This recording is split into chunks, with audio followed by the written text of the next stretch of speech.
সূর্য কি আমার সাথে রাগ করছে? কি কইস রে বেটা, সূর্য আবার আমার সাথে রাগ করবে যাবে কে? শীতকালে তো সূর্যকে আমরা পাত্তা দেই নাই। হ্যাঁ, আমার তো মনে হয় ও এখন প্রতিশোধ নিচ্ছে। তাহলে এখন আমরা কি করবে পারি? আব্বা ওর কাছে একটা সরি লেখা চিঠি পাঠাই। আব্বা আমারও তো এসি কেনার টিকা নাই, কিন্তু ফ্রিজ তো আছে। হ্যাঁ আছে তো। যদি আমরা ফ্রিজের দরজা খুলে দিয়ে ঘরের জানলা দরজা আটকে দেই, তাহলে কি ঘর এসির মতন ঠান্ডা হবে? তুই কি নাসার কোনো বিজ্ঞানী নাকি পাগলের ডিরেক্টর? ওই কাম করলে আমরা সরাসরি পরকালে চলে যাবো না। আচ্ছা আব্বা, তাহলে আমার ফ্রিজের মধ্যে বসে থাকে না কে? ফ্রিজের মধ্যে বসবো, তে অত জায়গা পাবো কোনে? কে আমি নরমালে থাকবো, তুমি ডিপ ফ্রিজে থাকবে। আরো বললাম না বুঝছে। আব্বা সূর্য বাংলাদেশের ম্যাপ ছিল লকিদা।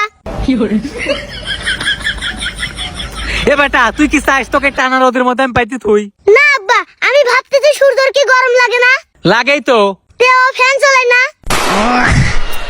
আবারও বললাম না বুঝছে। আব্বা আমার মাথায় একটা বুদ্ধি আইছে। কি বুদ্ধি রে বেটা? আমি বাড়ির যে ফ্যানের সাথে বরফ বাঁধি দেবো, তাহলে কি হবে? তাহলে আমার ঘরে শীতকাল চলে আসবি।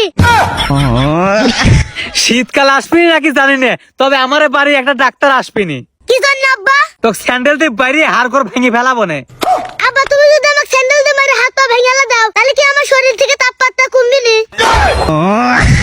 কুম্বেরও পারে বেটা।